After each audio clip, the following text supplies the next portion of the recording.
We have some major updates now on what's going on with Iran, and we've got these mysterious drone threats emerging around Diego Garcia.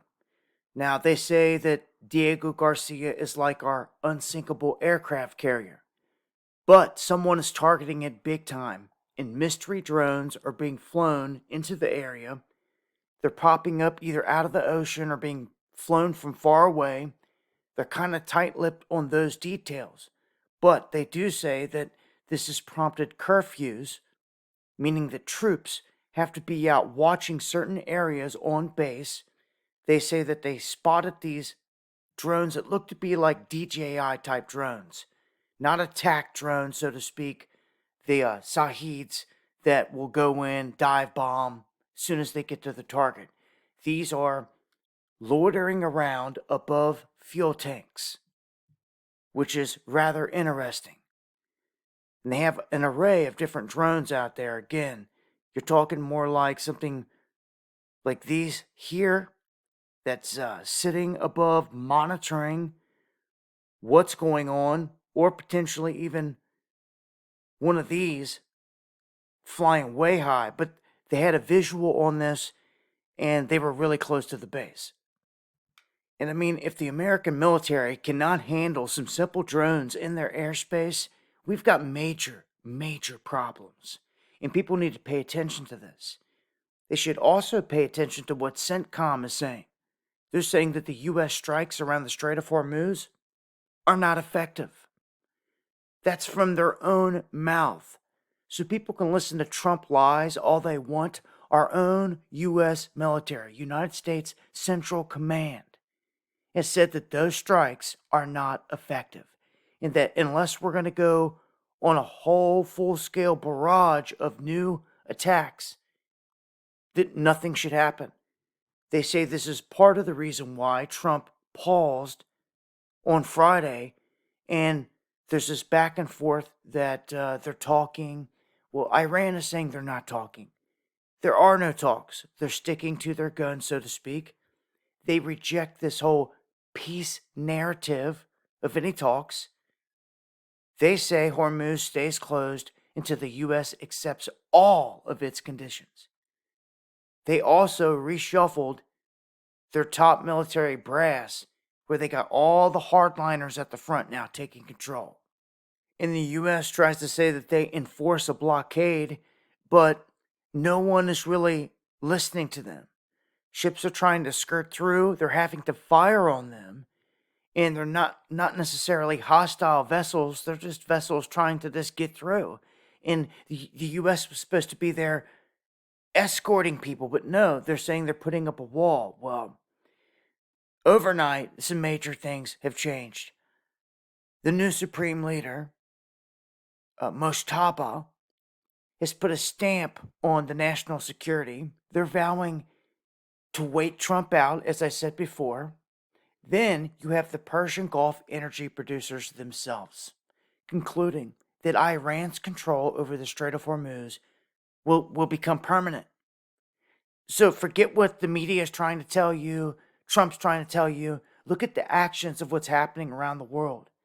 You have Persian Gulf energy producers saying that Iran controls the Strait of Hormuz and that it will be permanent and that it will disrupt their oil and gas exports from here on out indefinitely. People are living with their head in the sand. They're getting buffaloed. They're going to find out the hard way because all the prices around the world are going up. Things are running out. They're not getting there. It's projected by 2027 at this rate, if it was to keep going, which there's no end in sight, there will be large pockets facing starvation that some would just kind of look at and scoff at right now, be like, oh, there's no way. Well, yeah, way.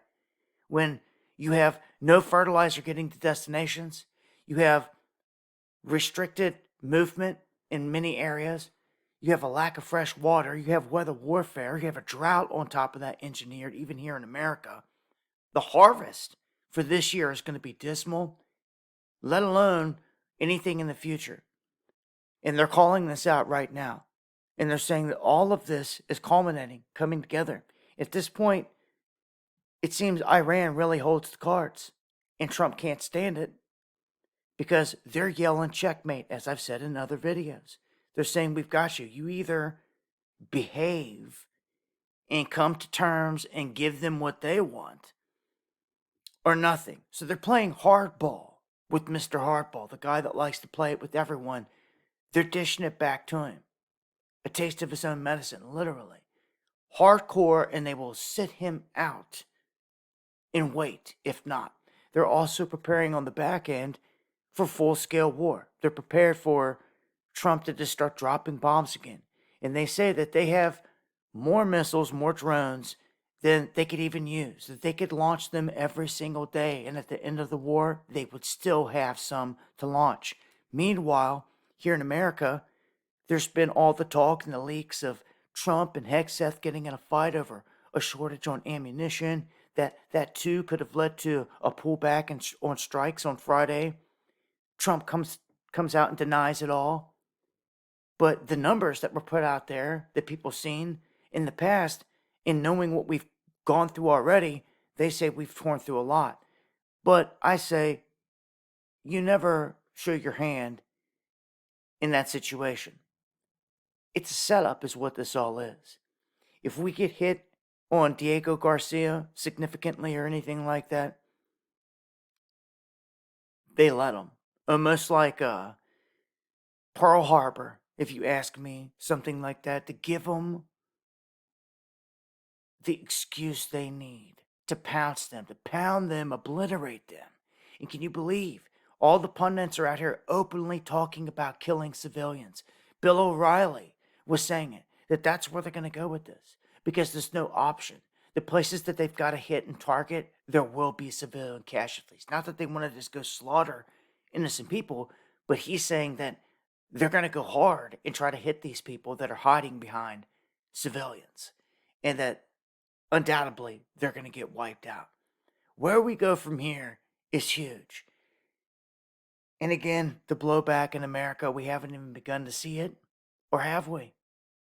We have places getting hit with cyber attacks, which is the number one weapon Iran possesses.